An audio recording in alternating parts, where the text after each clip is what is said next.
Everybody wants to know what I would do if I didn't win. I guess we'll never know.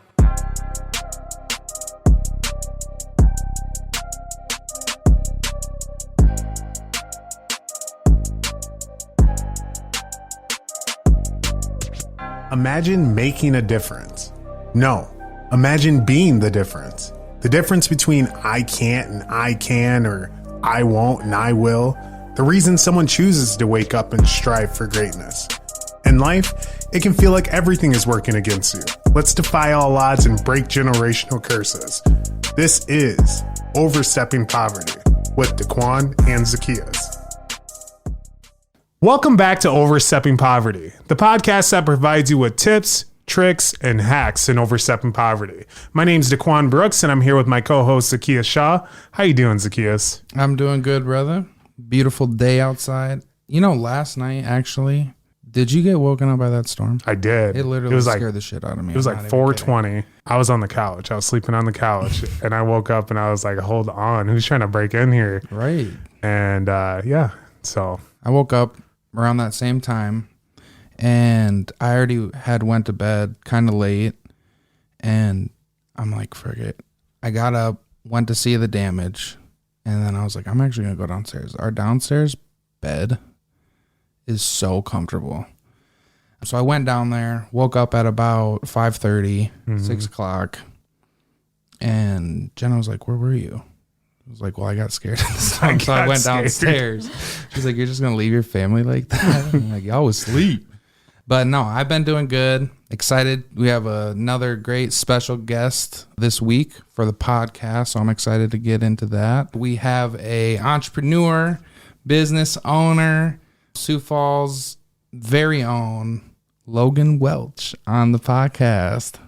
How are we doing, Loghin? I'm good. How are you? I'm doing well. Thank you for coming on the podcast. Course. Thanks for having me. Absolutely. We definitely appreciate you coming on the podcast here. We've worked with you already. I mean, it wasn't for a long time, but I know that our future endeavors will have us working together again, you know, so we're super excited about that. But I mean, you go on Google, you just see tons of reviews, of course, of you and how well you handle your business and how well you maintain your relationships also with your customers and whatnot.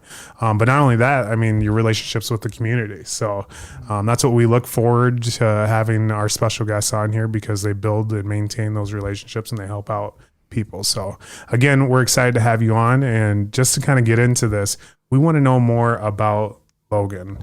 We know what the business is and whatnot, and we'll get more into that. But why don't you tell us more about you? You know, where did all this start from? Yeah, so I am from Sioux Falls and born and raised here. My parents are both from the area.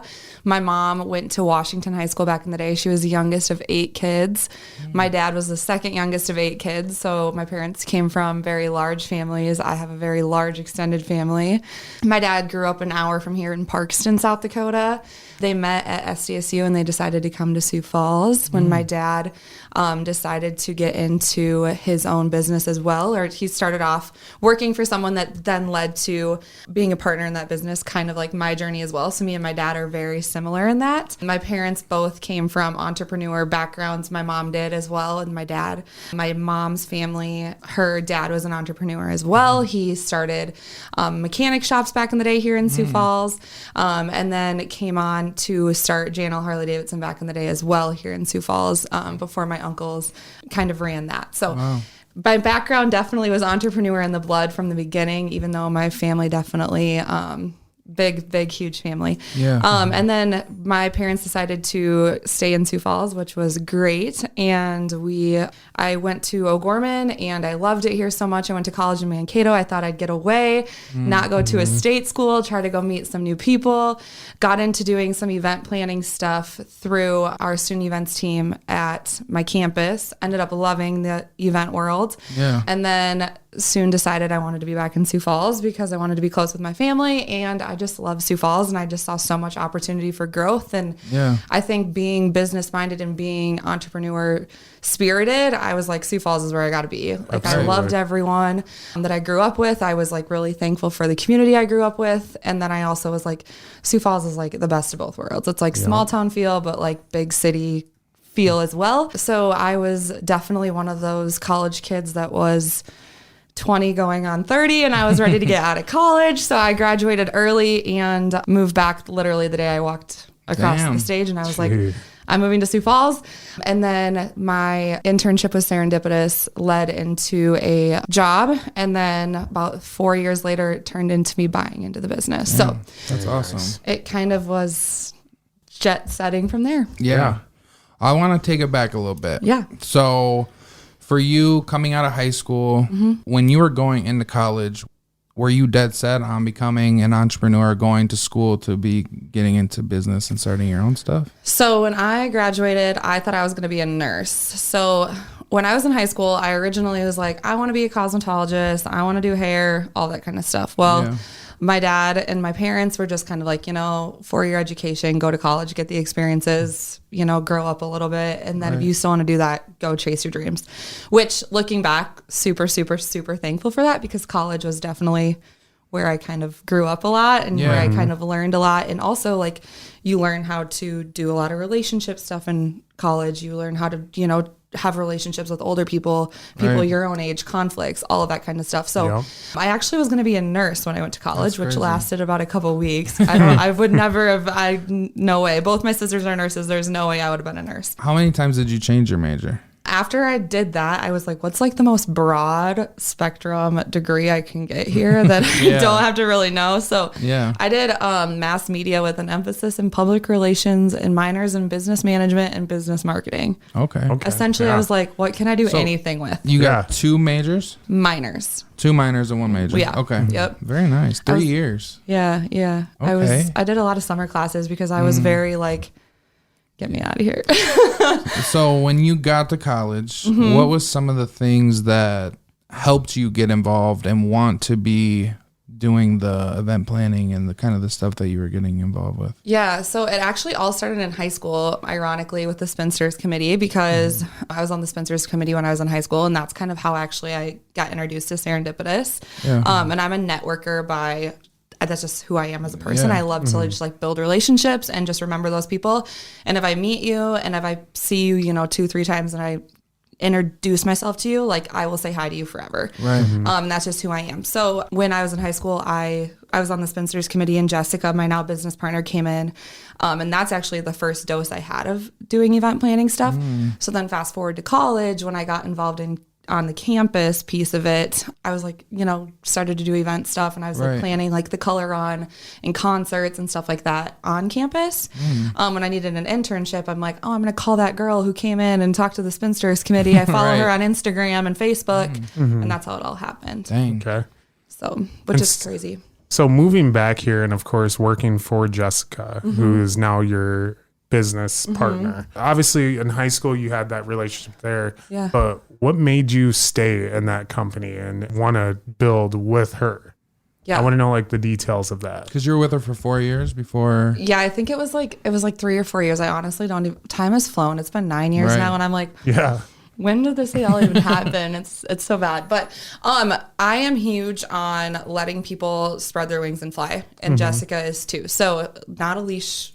You're not on a leash. You have your own clients, you do your own work, and you take care of those clients, you get more clients, and then you continue to be successful. Right. And I think that's the biggest reason why I stayed with her, is because she was like, Logan, those are your clients, do what you want and treat them right, and you'll get way more, and you'll just make a name for yourself. And that's exactly what I did. Right. I'm very big on not like babysitting, especially with employees and people that work for you. And so was she, and that's kind of the motto we even carry on now, and that's why I stayed with Serendipitous. That's really cool. How did you get into the ownership piece of it though? Because I'm sure there's been people with Serendipitous for a long time that haven't taken that step, obviously, right? So like, can you tell us how that all happened for you? Yeah, so honestly, it was just the timing, to be honest. So Jessica was, when I graduated, was actually when she had her first baby. And so when she had her first baby, she was, obviously staying home a little bit more. And then her now husband, Nate, they decided to have 2 more babies after that and get married and do all the things. So she kind of decided to take a step back, obviously raise her family. And then he is from Canastota, South Dakota. So they ended up moving to Canastota. So it just kind of happened where she was getting more involved in that community. They moved about a half hour away from here, and I was seeking more opportunities. So it was just kind of a conversation we had, and it just kind of the puzzle pieces fell together, and I was ready to take on more, and she was ready to stay home with her family, which I appreciate, because hopefully someday that will be me in those shoes too. Right. So, yeah. What are some misconceptions that you feel like people have about Loghin Welch? Oh my goodness. This is a hard one. Yeah. That I'm super intimidating. No, I'm just kidding. Some of my friends always say that. I'm like, I am not. Really? Do you get that from other people? Yeah, just because I feel like I'm so young, and everyone thinks I have my shit together, and I don't. Like, I'm 29 years old. I make mistakes all the time. I get exhausted just like everyone else does. Yeah. Like, I am human, right? Like, I still go to the bars and I still have fun, and I'm still like, I still have anxiety sometimes. Like, people think that I'm like, have this perfect image, and I'm like the business owner that can do it all. And how do you sleep? And I'm like, you guys, I am like, sometimes I'm like, I haven't even looked at my phone all day. I'm so far behind. I'm stressed to the max. Like, I do not have my shit together all the time. And I will be the first to admit that. Just from the comment that you just made there, as far as being human, I think this is why I love our podcast. Yeah. I love doing what we're doing, because we bring these entrepreneurs and these community leaders and business owners on here, and everyone has an outside look on that. Wow, they have it all made. They have it all made. There's nothing that could go wrong. That's kind of their outlook on it. But when we have each business owner, entrepreneur on here, they always say, the similar thing. Like, I'm human. I had to go through trials to get to where I'm at. I have the same, fears that other people have. It's just, you got to be a go-getter. You got to do exactly what you need to do to get stuff done. And that's what you are. And I know that was a really tough question, but I want to move into one other question here. And just because I see that you're always just so involved in so many different things, where do you find time in the day to really have time for yourself? Yeah, so my calendar, I should show you guys, it's funny. My calendar is literally color-coded to a T. Like, I schedule in everything I do. Like, I will schedule in when I'm going home to shower after my workout. And I know that sounds crazy, and other event professionals will even be like, how do you do this? But I have to make time for myself or with my friends. I will send my best friend Kaylor. We have a shared calendar. I will literally put in here, like, we are hanging out. Like, That's because cool. Otherwise, like, it just goes, I live by a calendar. It's my clients. It's what I'm doing. It's my meetings. And if I don't schedule intentional things, it doesn't happen. My workouts, everything that I do is literally on my calendar, and I live by that calendar. So even if it's lunch with a friend, like, it is on there, and that's how I live. So if I have like the weekend off, I literally put what I'm doing and why I'm doing it, and so that I don't book anything else. So it sounds crazy that like I'm literally penning in my schedule, like my personal time, but it's the truth. Yeah. The other day I was like, let's go to the lake for the day to one of my friends, and I put it in my calendar for like a 5-hour time block. I'm like, lake day. Right. Like, don't book anything, Logan. We're doing that. We're doing this. So like for me, it's just like literally just like living, like treating it like work, but treating it as like, that's an appointment for myself, not for work. It's actually funny that you say that, because with Zacchaeus and I, we both have two different professions, of course. Yeah. His profession, you're able to work outside of whether you want to work 8 to 12, 12 to 4, 5 to 9, whatever. Well, my profession on that, it's scheduled hours and whatnot. So it's a lot tougher for me to kind of have that open schedule and whatnot. And so then when we started doing this and we started having meetings with other people, I wasn't used to actually doing a calendar. And so then I'd be like, oh, it's in my head. I'll remember. And then all of a sudden I'll message him. He'd be like, dude, we have something going on at that time. I'm like, what? Remind me what we but now my calendar, like, it is exactly like you said there. I have it color coded, and we went golfing today. I'm like, you need to be at the golf course at 3:15 to hit the balls for an hour. And then we golf at 4:20. And like, most people look at that and they're, to the ordinary person who's working that 8 to 5, it's just like, geez, like, you guys are crazy. Are you kidding me? Like, why would you do that? But like, literally. that's our sanity right there, so that's amazing. I forget too much stuff. Like, Same. Literally, like, but I remember like stuff that I don't need to remember. I don't know why, but that's just like, and I still have a hard time like staying on my calendar. I think that's the hardest thing is like when you're in sales or you're running your own business, is really managing your time, because you get the option to do it. And a lot of times you don't really want to do those things, especially when they're the tedious things, or, you know, you're in business to make money a lot of times. And there's things in business that require your attention that have nothing to do with making money. And that can be really frustrating. Do you have a lot of that where you're focusing on different parts of the business that you'd rather not? And even like volunteer work, board of directors, being involved in nonprofits, like all of that betters your business and betters who you are as a person. Yeah. It's obviously not giving you direct revenue, Right. but in the end, it's There's still value. generating. Yes, it's still generating business. Right. For Yeah. sure. I mean, you can't always take. At some point, you have to give. And 100%. what's nice is the world just continues to revolve. So down the road, that's when you'll have your opportunity. Yeah. You know. Yep. So I agree. Well, we kind of touched on it earlier. And even before you were coming on the podcast, people are like, well, why would she be on the podcast? Right. And I think it's important to bring that up because, like Daquan said, and like we've talked about a little bit, people look at your life or a lot of people's lives and they think they have everything made, right? You know, she comes from a family, a wealthy family. You know, she has her own businesses. She's doing all these things. You guys, this chick is going to Italy for a wedding that she's planning. Like, she's international at this point. And a lot of times people look at that and they, like I said, they think everything's perfect, right?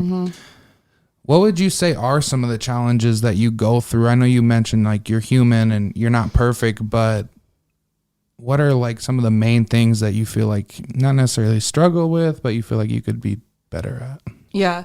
I mean, here's the thing too, is like what I do for a living is still very non-traditional where I am. So like I still have to hustle really, really hard every single day to even get business. You know, not every single person who gets married in this town, not every single person who has an event hires what I do. Right. So I am still grinding every single day to drill into people why I'm valuable. And I think that that's one thing too that I have to kind of make sure that people know is that this is not just like dollars. My phone's not like ticking every single day. It's like I have to put myself out there in order to even generate business every day. And the harder I work, obviously, the more people like the traction happens. Right. Hopefully someday all of my hard work will pay off and it'll just be a revolving door. But until then, it's still like I am still going out. I'm still getting my leads. I'm still networking and still kind of showing my worth in that way. But yeah, it's definitely always still it's a grind 100%. And it's hard. And would you say like as a business owner or in sales, you're essentially in sales and you're a business owner because you're having to gain clients and stuff like that. Have you noticed when there's times where, you know, you are getting overworked or you're getting burnt out and your mental health isn't where it needs to be? Do you ever feel like you experience that as well? That's why I take off July. Yeah, 100%. So a lot of people during the off season will message me and they're like, you're always traveling. You're always doing this. I also work April through 4th of July almost every single weekend, you know, and sometimes I do doubles, which are Fridays and Saturdays. Plus I work the weekdays. So I'm sometimes working 2 12-hour days, 12 to 16-hour days in a row. Plus I'm working during the week. Like I'm working like a lot of hours in a week. Yeah. And then people are like, oh my gosh, you're just laying on a beach for a week. And I'm like, this is for my mental health and for me to get reset. And so I just learned to like break up my season. You know, I do a couple months. July, I take a couple weeks off just to be with my family because if I'm not, I would hate what I do. The hardest thing about being a business owner is that you have to do the things that you enjoy in order to enjoy your job. Right. And if you don't enjoy your job, then you better go work for someone else and then you're not living your dream. So my biggest thing is that July, my family loves to be at the cabin. Like I love to be in the middle of nowhere with them. So in July, I take off, 2 to 3 weeks. We go to the river, we decompress, and then it's back at it for the fall, and then it's corporate season, and really the only slow time I get is like March and April now, and then it's not even really that slow. So mental health is like really, really important to me. So that's why I schedule like this is what we like to do as a family, and that's what I'm doing. Yeah. So during the winter months, I mean, we all know how it is here in South Dakota. Like this last winter was brutal. About 7 months it felt like of winter. Yeah. When you're not able to go to the cabin and you're not able to kind of escape in that way, who Is it friends? Is it family that you are relying on during those months where you're not able to do that? Because if you're only getting a month or even just a couple months where you're not super busy, like it takes a toll on your body, on everything, even relationships with people, right? So kind of what is your support system like when it comes to stuff like that? Thankfully, my friends have just lived through my seasons. They know that I'm busy, especially on the weekend. Like I have such a non-traditional work schedule that they know that like, ask me to go to breakfast, ask me to go to lunch. Like I'm usually busy at night. My clients usually most of my clients work 8 to 5. Like ask me to do stuff during the day, ask me to do stuff on Sundays. Like I think that's the biggest thing. My other thing is, and I tell this to everyone, no matter what you do, like travel. Like it is the most, like that's why we live in South Dakota, is so that we can travel and that we can appreciate leaving. And I always say like even getting away for a weekend, like it clears your mind so much.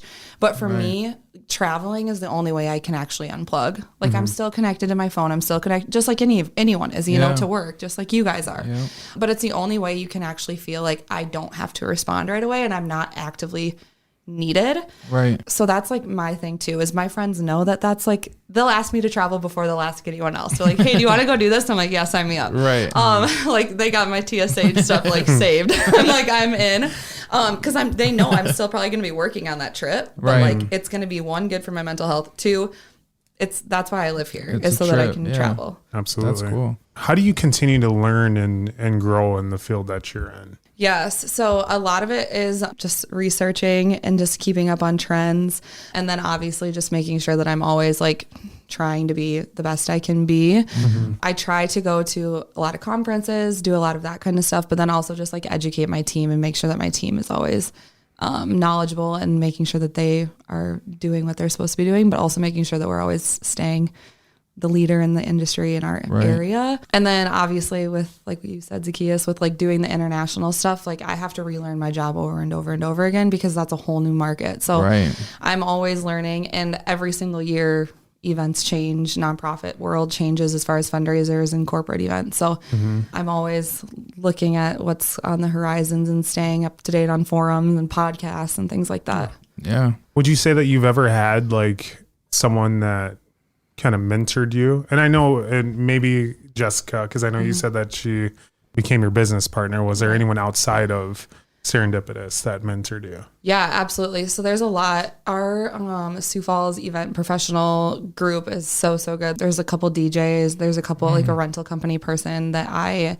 work with a ton that kind of were like, they're the reason where we are, to be honest with you. So they just were like, they were in the industry, you know, a long time, just like we have been, but they just are really knowledgeable in different things that I'm not an expert in. And I think the biggest thing that people can do is admit that they don't, like they're not an expert in something. And I will admit I'm not an expert in everything, especially when it comes to certain aspects of doing things. Like I'm not a lighting expert. I'm not a tent expert. Like, yes, I can tell you how to do a tent wedding, but I do not know all the logistics that go into that.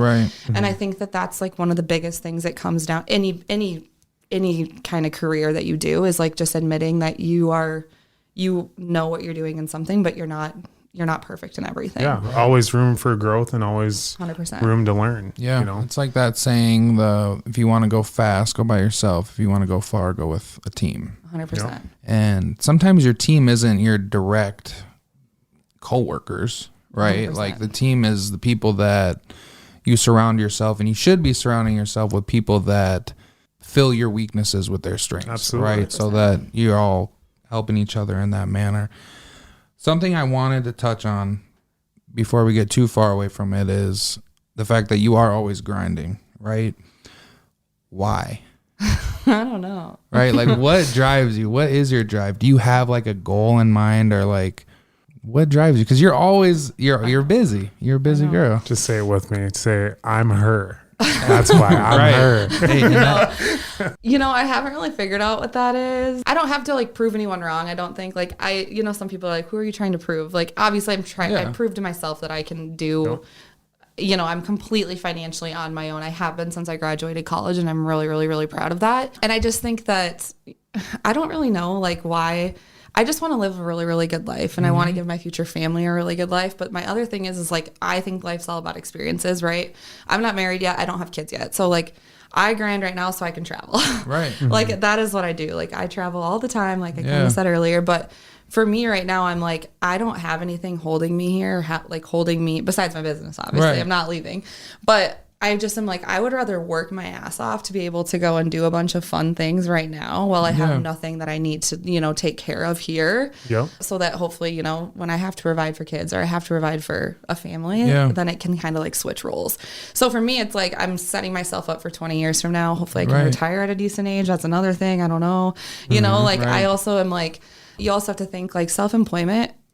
People think it's like, you know, it's the best, right? It's like the best dessert you ever had. It's not, you know, it's like, it comes with so many different responsibilities that people don't even understand. You know, it's like, I have to grind really, really hard just to make ends meet a lot, you know, like insurance and, you know, your retirement, like none of that just comes. Taxes, like it is expensive to be self-employed too. So some of that is like you grind just to make ends meet, just so you can provide for your team that you need to provide for their families too. Yeah, for sure. You mentioned the fact that you are self-sufficient. Really, is that something that drove you? Is it a perspective of, you know, people, the way that they do view you, their perception is possibly that things have been handed to you, which we know that that's not true. Is that something that you feel like is there as well, where you're kind of like, no, I can do this on my own. I don't need people to do it for me?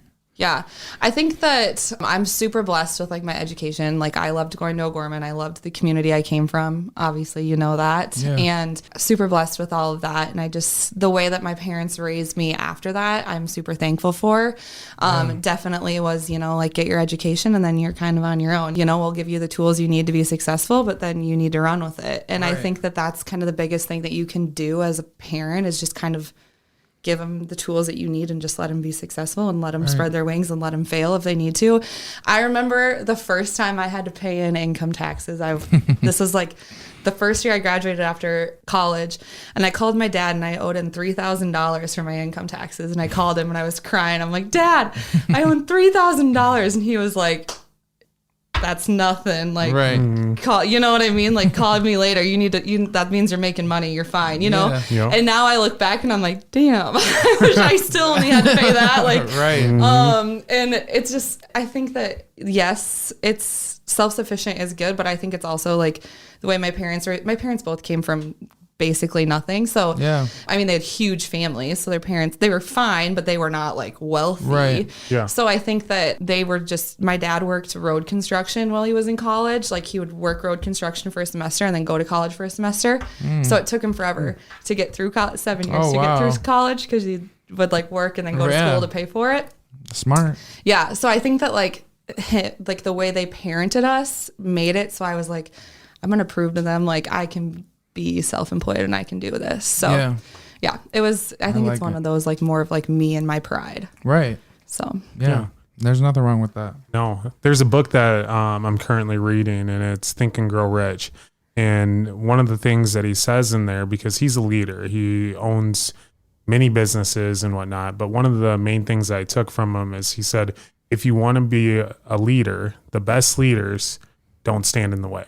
And they allow you to, of course, go out and do your things, because the way we learn is through failure. Yeah. And most people who aren't learning to fail, once they do fail, they quit, you know, and they shut down and whatnot. And so when you said that, like with your parents, where they're like, hey, you know, you're on your own, it's time for you to learn. Like I can respect that. That's nice. I like that. Even getting a bad review on Google, like that, like hits you in the heart so hard. And like that feels like you're failing so hard, you know, like it's failure is good. Honestly.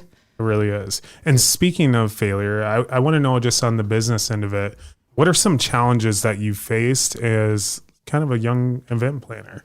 Yeah, I think the biggest thing is being a young event planner and having to talk to people who are way older than me, talking to CEOs of businesses who are like, you're going to do this, or you're going to try to raise this money for me, or you're going to be the one planning my daughter's wedding. You're literally younger than her. You know what I mean? Right. So when I first started off, it was honestly really hard because I had to prove my worth and I had to be very mature and had to definitely present myself in a way that was like, no, I have my shit together and I know what I'm doing. Yep. Now, I mean, I'm still young and my profession, but Right. I even still feel like that sometimes, but now I have the years to back me. And I think people look at experience, right? So like Yep. when you have years of experience behind, they don't care how old you are anymore. Right. Yep. But when you first start off, they're like, you're brand new and you're 21 years old. What are you Right. going to do for me? So that was kind of honestly the hardest one, is like me having to be able to present myself in a way that was like, I have my shit together, and I like, maybe I don't actually have my Right. shit together, but I do have my shit together, and I'm going to Right. like Yep. kick ass for you. But I was like very confident and just like went in and was like very positive, and I'm very outgoing. So I think that would always help me, because I can like talk to dads, I could talk to CEOs, and I'm like, we got this. Like, this is my plan. And Right. we could, you know, and I always had Jessica to like kind of like back me on that. But as she kind of started to, you know, be more in the behind the scenes, Yeah. it was more so me being like, nope, this is it. But, and then obviously the vendors trusting me too, because they were so used to someone else coming in and running the show. And here's this girl who's fresh out of college coming Right. in and being like, hey, you're going to do this, this, this, and this. And everyone's like, who are you? Yeah. Right. Get the heck out of here. Yeah. Not listening. That's kind of like the when I started in the car business. I'd have customers come in and they'd be asking me questions and whatnot, and I don't know why it always seemed to be one question, and it was, well, how long have you been doing car sales? Yes. You know, and I'm like, wow, you know, I just started a few months ago, and like people are like, it's weird, because then all of a sudden they're just like questioning, like, maybe we should be someone more tenure. But then once we got through the full process, they're like, feels like you've been doing this for a while. Otherwise, I would lie and I'd be like, I've been doing this for 5 years. And then I tell them at the end, I'm like, yeah, this is my first year doing it. And then all of a sudden the surprise look on their face, I'm like, this is priceless. Yeah. Anyways, you got what you want. I helped you out. How long I've been here does Yes. not really matter. No. It's did you know, our relationship that we made there, is that good? 2, did you come in and get exactly what you wanted? You know, and how about the services that I provided? Was it up to par, you Yes. know, or above that? And Right. yeah, that's all that matters. So I think in business, whether you're self-employed or you're in sales or just really anything, if you can build a relationship with people, a lot of times they won't care how long you've been doing something. You know what I mean? Right. Like if they trust you, they know that you have their best interest, then I think it removes a lot of the tension, obviously, and there's just a lot less issues that you have to go through. Because I know when I was selling life insurance, oh yeah. and I'm like 25 years old, and they're like, what the hell do you know about life insurance, all that stuff. But yeah, it's just through the way you carry yourself, the confidence. You do kind of have to fake it till you make it. Oh yeah. You know, 100%. and put the smile on, and Yeah. know that there are going to be people that are like, no, you don't know what you're talking about. And then you show them. Yeah. Then You show ever 'em. worked a goddamn day in your life? Literally. Literally. What so with you being involved with nonprofits and stuff like that, being involved in the community, can you talk about some of those and like what those are there to help, I guess? Yeah. I am a big believer in like, if you don't have the time to dedicate to something, don't do it. Like if you're not all in, don't do it. So Right. for me, obviously my schedule is really busy. So I focus on just one nonprofit and being on a board of directors for just one thing. So for me right now, that's the Teddy Bear Den. Okay. And I love the Teddy Bear Den's mission. So I'm on their board of directors because do you guys I'm know? not familiar. No. No? Either. Okay, it's an awesome nonprofit in Sioux Falls. It's been around for 20 plus years, and it is for moms who are expecting and have newborn babies who don't have the means to buy like diapers and food, and you know, cribs and car seats, and need education on how to care for a newborn baby and that kind of stuff. The biggest thing for me is it's not a handout. So when they go to like their doctor's appointments, they actually get like points, essentially, like their doctor signs off on it, and those points actually buy them like car seats and clothes and formula.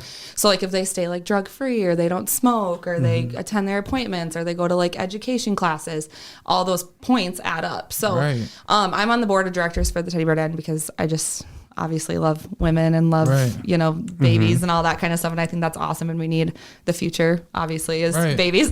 So we need healthy sure. babies in our Yeah. community. And then I just try to just help out. Like I just try to, anything I can volunteer for, of course I do. And then I'm just a big thing. Like I'm a big on going and supporting fundraisers too. So anytime that there's anything going on for a big, you know, gala, or if there's a big fundraiser event, I always try to get tickets and go to some of those things, just because it's always interesting to hear what asks are. And also it's really interesting to hear like what they have going on, because there's a lot going on in Sioux Falls, especially in our nonprofit world, especially because of how diverse we're getting actually. Right. And it's really interesting to hear like all of the different housing stuff that's coming along, all the different programs that are coming along. So anytime I can go to some of like those bigger events, I try to. But as far as board of directors, I only serve on one right now, which fills my cup, which is nice. That is cool. So if there's somebody out there that is in that situation, how would they get involved with Teddy Bear Den? Yeah, like needing the assistance. Yeah. They honestly can just stop by the den, or they can call and reach out to Sandy, the executive director, and she'll help them out and get them all set up. Or they can talk to their physician. Oh, really? And their physicians will help them too, which is really, really nice. Like any medical center, which is so nice. That's really cool. Yeah. As far as you being on the board of directors, what does that mean? Because I know there's people that are listening that might not be familiar with how So nonprofit works. Yeah. So being on a board basically means like you're the decision makers for the board. So obviously there's an executive director who runs the show, but then behind them is a board of directors who helps make the decisions. We do all the voting on behalf of the nonprofit, approve the budgets, approve any changes that are happening, make sure everything's going well, help fundraise, help, bring awareness. I'm on the marketing committee for it. So just making sure that we're always ramping that up. So it's just like, we just meet like every month, and I was elected to be on it by, 2 other of my peers, which was really fun. So that is really cool. Yeah, I always recommend like people who are looking, and that's another thing that helps network, and it also helps make it just is really good, and it makes you feel good. That's one of those things, like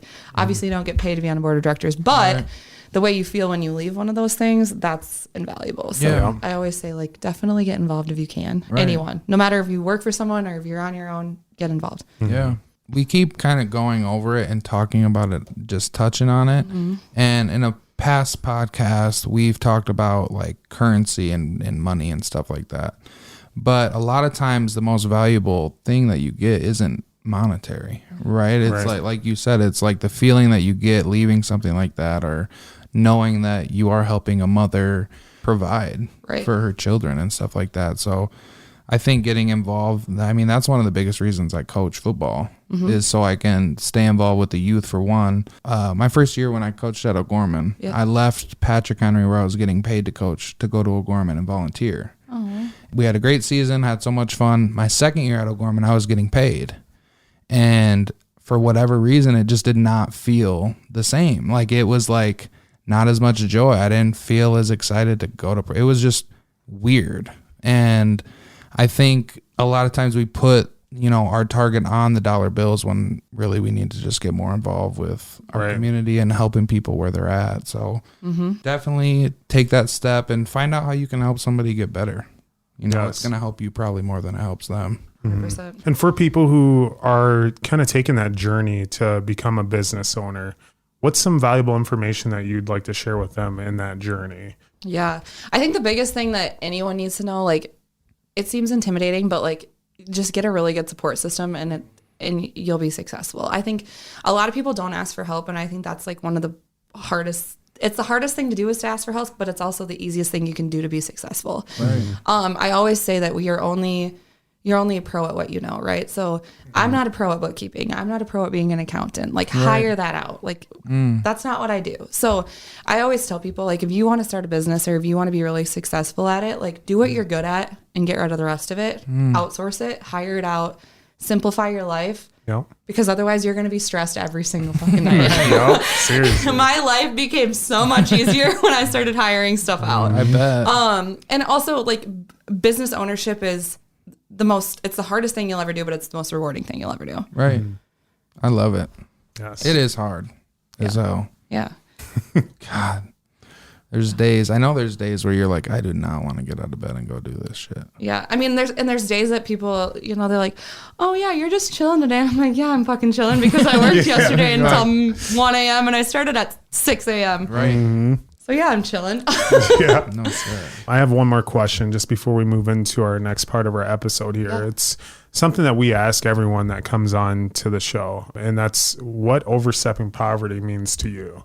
Yeah, I would say that overstepping poverty means to me just being good person in the community, making sure that everyone is included, everyone feels welcome, making sure that you are doing good for the community as well, using your time, using your talents, using your treasures, and giving back is one of the biggest things I think that you can do.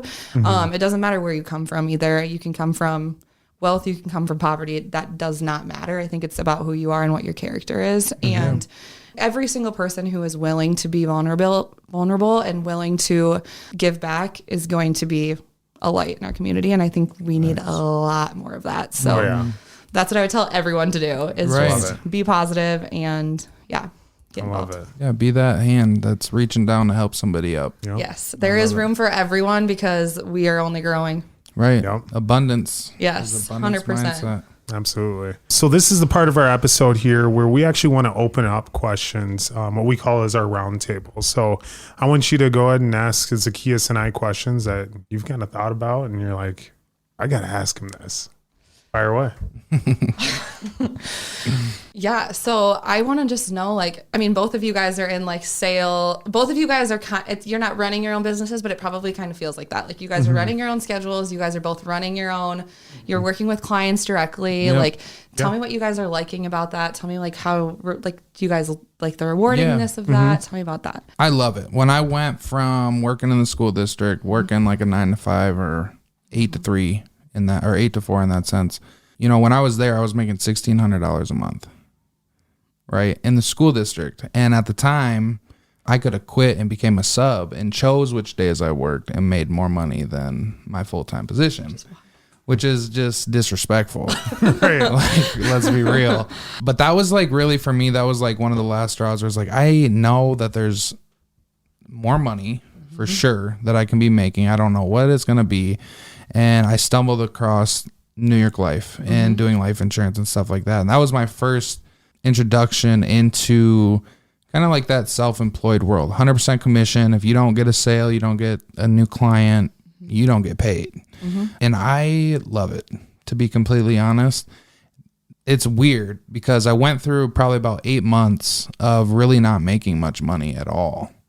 And going through that, finding ways to make it happen, it just built something inside of me where it's I feel like I could never go back to a 9 to 5 because I'm able to do all the things that I value the most. Like if I need to pick up my son because he's sick at daycare, I have to go home, I'm able to do that. And I don't have to ask somebody to go do it. Yeah. If there's a day where I'm not feeling good mental health wise or whatever it is, and I just need a day, I don't have to call in and feel bad that I'm calling in and have to worry about somebody covering my shift, stuff like that. So I really like it.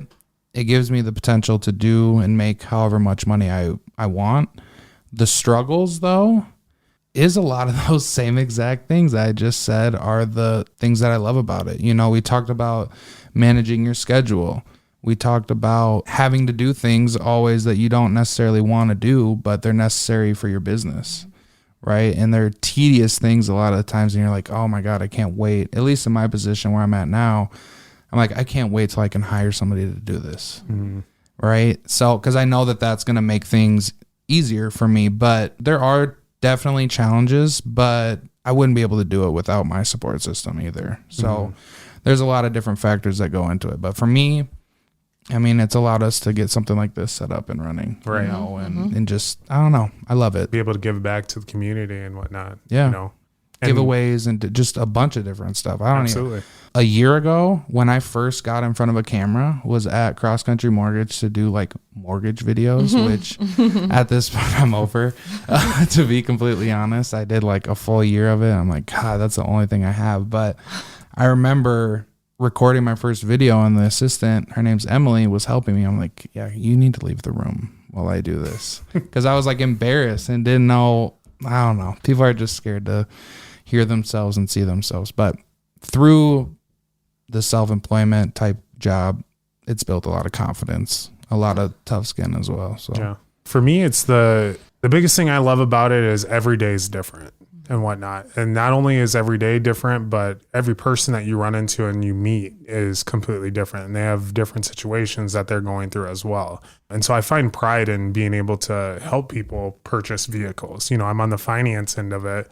And there's a lot of people that come in and I said in previous episodes where they need a vehicle to, one, get to their job, to get their kids to school. You know, this is a primary thing that they need in a big city, you know, in itself. So I pride myself in that, but also just how I mentioned earlier, you know, you kind of have to be a chameleon, because I'm a young man and whatnot. I was going to say, I'm a young boy. I'm a young man. And there are times where you get in front of people and they're like, what does this guy even know? You know, but until I start talking and I'm having an intelligent conversation with them and they're like, oh, well, okay. And then they kind of drop that guard and I'm like, yeah, this is good. This is good. Let's keep going. But I made the comment earlier where I was like, you haven't worked a goddamn day in your life. But like, it was like, seriously, when I was out in Rapid City and I was selling for Ford, we were right by farms and whatnot. And I don't know if you guys know, but farm owners, like the men that come in, they are ruthless. They're ruthless and they will say whatever's on their mind, you know. And like one time I had a guy come in and he's just swearing and whatnot. He's like, you guys are giving me this price and blah, blah, blah. And, you know, I'm always the kill him with kindness. And like, obviously I have facts to present with them that why we're giving them these numbers. But that just reminds me of like when I got the sale on this, I kept weeding through all of his crap, you know, that he was giving me. You haven't worked a goddamn day in your life. Look at your hands. You don't got rough hands. I work in the field. Yeah, I work in the field. I'm like, come on, just sit down. Them and truckers. I'm like, just sit down. Let's figure out a deal that makes the most sense for the both of us. And if that doesn't work, then we can still be friends. He's like, yeah, fuck you. But no, I mean, and at the end of it, like when I moved back here, he actually called me back and he's like, hey, I'm looking for a vehicle. And that is like, it's like, okay, I did my job. And now I'm like, they want to come back to me. Like I did something right. Yeah. So that's always the nice thing in the job that I do. And that's what makes me love it. So I would say, adding on to that, probably the thing that I've enjoyed the most is the amount of people I actually get to meet. Like I thought I knew a lot of people when I was with the school district. Like I didn't know anybody. And then I got into life insurance and I'm in everybody's inbox. Probably everybody listening to this has gotten a message from me about life insurance. So let's be real. I met with you. You did, yes. I was like, ooh, I have to tell you all my financials. Yeah, she did too. But when I got into mortgage, like the amount of people that I met and continue to meet, it's just insane.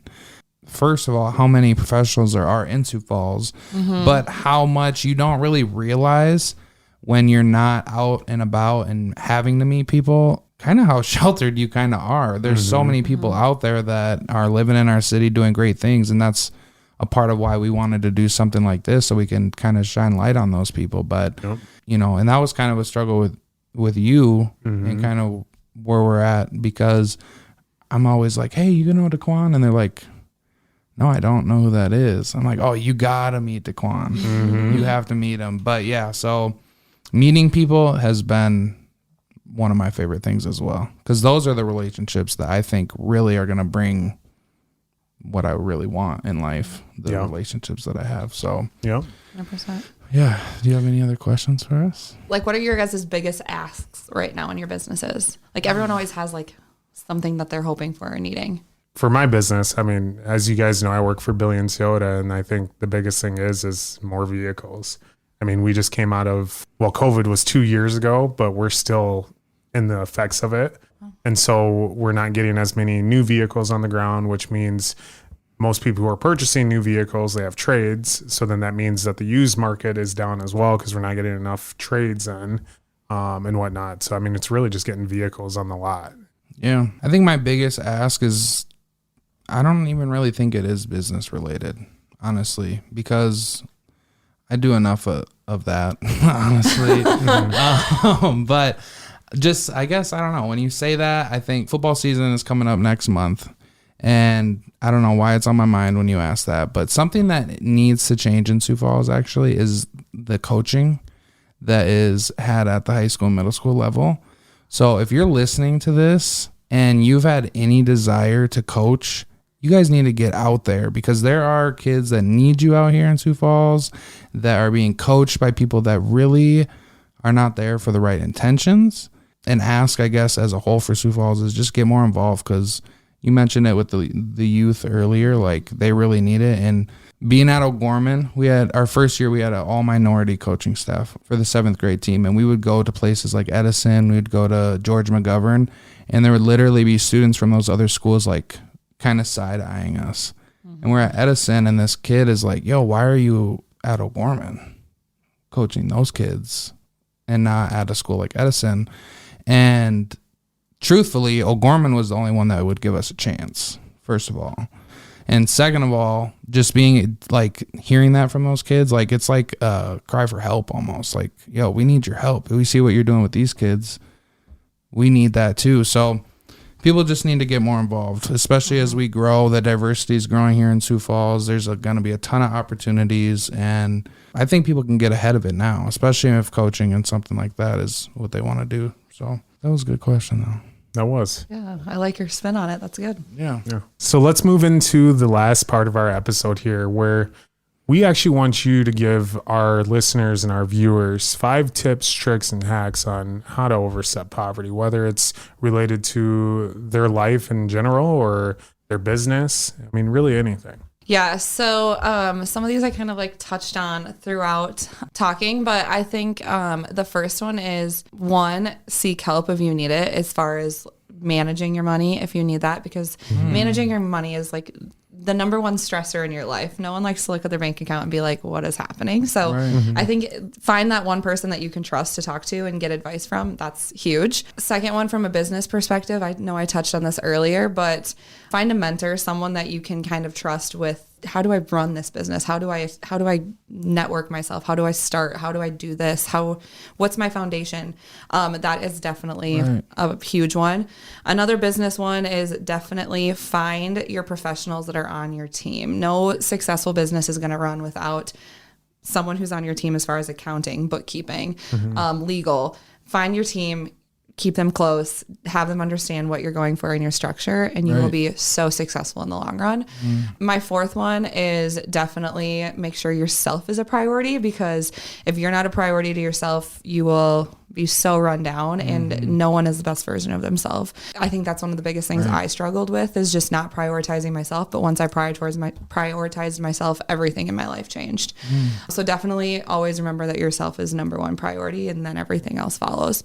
And I think the fifth one definitely would be to do something that fills your cup every single day. So whether that is, meeting someone for coffee, whether that is giving back to someone, whether that is just having a conversation with someone, whether that's a relationship, something that makes you feel whole every single day will make you feel full. So I love it. Well, thank you so much for being here. We are very appreciative of you being on our podcast and shedding light to not only you as a business owner, but also just you in general and whatnot, and opening up and telling us more and more about you. I know our listeners and our viewers are very appreciative of it as well. And obviously, if they do need you for business, they can book you at Serendipitous Events, correct? Yeah, SiouxFallsEventPlanning.com. Oh, I love it. I love it. Love that. But until next time, we'll see you guys next week on Overstepping Poverty. Thanks for tuning in to another episode of Overstepping Poverty. We hope you found this week's discussion informative and thought-provoking. We know that tackling poverty is a complex issue, but by working together and understanding the root causes, we can make progress towards creating a more equitable society. If you enjoyed this episode, please share it with your friends and family, and don't forget to subscribe to our show. Until next time, let's take the next steps in Overstepping Poverty.